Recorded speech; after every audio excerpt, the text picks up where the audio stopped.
ఈరోజు మనం arrays related problem solve చేయబోతున్నాం. Best time to buy and sell stocks. So ఇక్కడ క్వశ్చన్ చూద్దాం first. You are given an array prices where price of i is the price of given stock. అంటే prices అని ఒక అరే ఇచ్చాడు and అందులో ఈ కనిపిస్తున్న వాల్యూస్ అన్నీ ప్రైజెస్ ఆఫ్ ద స్టాక్ అనమాట. Day after day. First day ఒక రోజు 7 ఉంది, తర్వాత రోజు 1 ఉంది, తగ్గింది. పెరిగిన 7 ఉన్న స్టాక్ నెక్స్ట్ డే తగ్గింది అండ్ తర్వాత మళ్ళీ 5 అయింది, తర్వాత 3. ఈ విధంగా స్టాక్ ప్రైజెస్ అనేవి అప్ అండ్ డౌన్ అవుతున్నాయన్నమాట. ఇందులో మనం చేయాల్సింది ఏంటంటే ప్రాఫిట్ని మ్యాక్సిమైజ్ చేసుకోవాలి.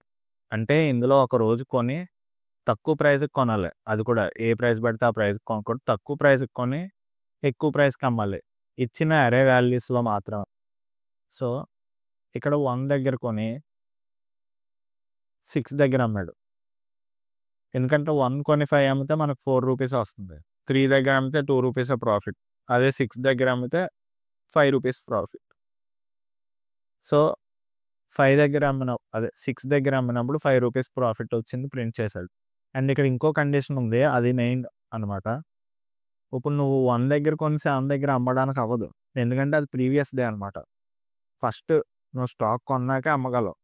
ముందు రోజు ఈ రోజు కొని నిన్న అమ్ముతా అలా అవ్వదు కదా. సో ఇది 7 దాటేసిన తర్వాత ఇంక 7 కన్సిడరేషన్లో లేదు అమ్మడానికి. అండ్ ఇంకో కండిషన్ మెయిన్ ఏంటంటే లోయెస్ట్ ప్రైస్లోనే కొనాలి. ఇక్కడ 1 ఉంది, నువ్వు 4, 6, 5 ఏవి చూస్ చేసుకోవాలి. ఓన్లీ 1 మాత్రమే లోయెస్ట్ ప్రైస్కే కొనాలి. ఎందుకంటే ప్రాఫిట్ని మ్యాక్సిమైజ్ చేయాలి కదా. అండ్ నెక్స్ట్ ఇక్కడ కింద చూసారా 1 అనేది లాస్ట్లో వచ్చింది. ఇవన్నీ హయ్యర్ వాల్యూస్ అనమాట. సో ఇక్కడ కస్టమర్ బయర్ ఏం చేస్తున్నాడు, 1 దగ్గరే కొంటాడు. ఎందుకంటే అదే లోయెస్ట్ వాల్యూ కాబట్టి అట్లీస్ట్ లాస్ రాకుండా ఉంటుంది కదా. సో ఇక్కడ ప్రాఫిట్ అనేది 0 కింద ప్రింట్ చేయాలి ఇన్ దిస్ కేస్.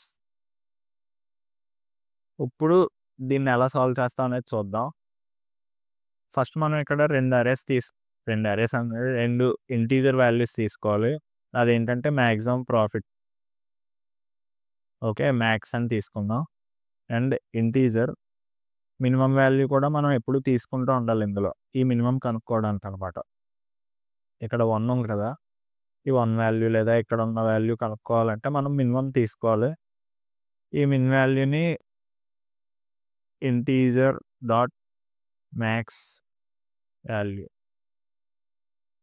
ఈ మ్యాక్స్ వాల్యూ కన్నా తక్కువ ఉన్న ప్రతిసారి ఈ మినిమం అనేది మారుతూ ఉంటుంది అనమాట. ఫస్ట్ ఈ 2 తీసుకుందాం. అండ్ ఎడ్జ్ కండిషన్స్ని మనం తీసేయాలన్నమాట. అందుకే ఒక ఇఫ్ కండిషన్ రాస్తున్నా. ఒకవేళ ప్రైజెస్ అనే అరే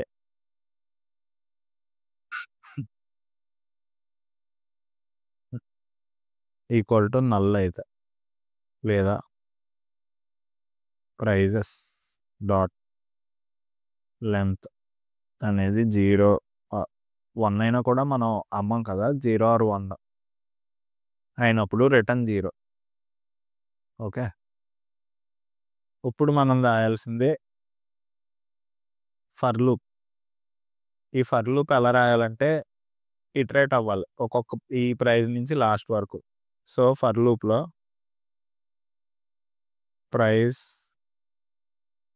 prices. Okay,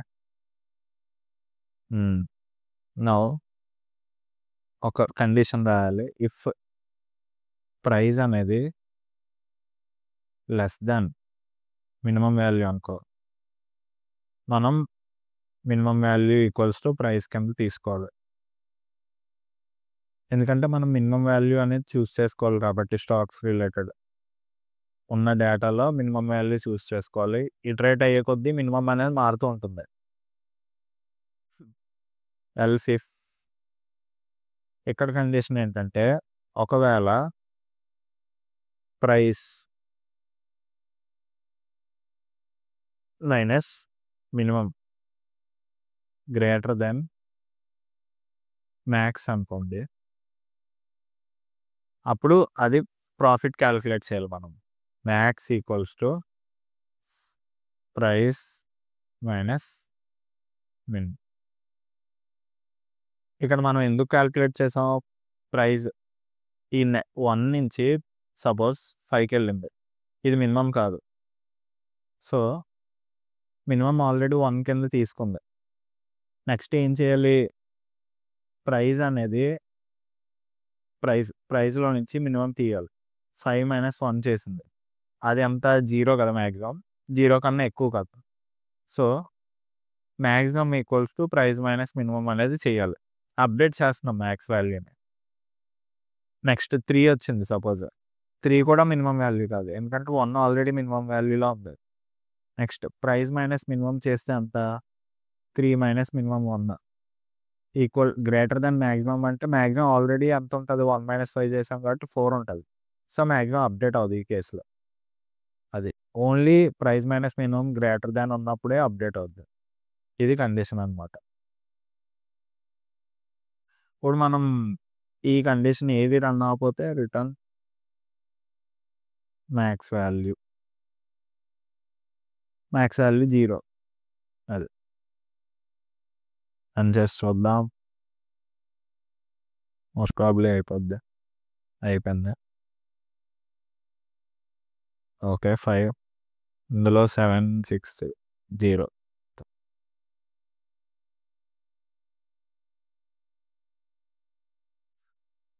1 millisecond. Not bad. So, next ప్రాబ్లమ్‌కి మళ్ళీ కలుద్దాం. అండ్ ఇక్కడ మీకు కనబడుతున్న ఈ గ్రైండ్ 75 అన్న దాని లింక్ నేను కింద ఇస్తున్నా. ఎవరైనా ప్రాక్టీస్ చేయాలనుకున్న వాళ్ళకి ఇది యూజ్ అవుద్ది. మీరు ఇది యూజ్ చేయడం చాలా సింపుల్. టాపిక్ చూస్ చేసుకోవచ్చు కావాల్సిన టాపిక్. సపోజ్ నేను ఇక్కడ ఇవన్నీ తీసేసి క్లియర్ ఆల్ చేస్తా. అరేస్ ఒకటి చూస్ చేసుకున్నా. అండ్ అరేస్ రిలేటెడ్ 22 వీక్స్ ఉందా నాకు టైం ఉందని చెప్పి పెట్టా. ఇక్కడ ఎన్ని క్వెషన్స్ ఇచ్చింది? 7 క్వెషన్స్ ఇచ్చింది.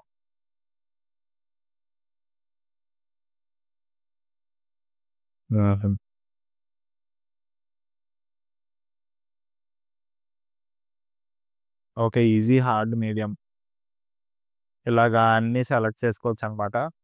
ఇవన్నీ చూస్ చేసుకొని మీరు ప్రాక్టీస్ చేసుకోవచ్చు.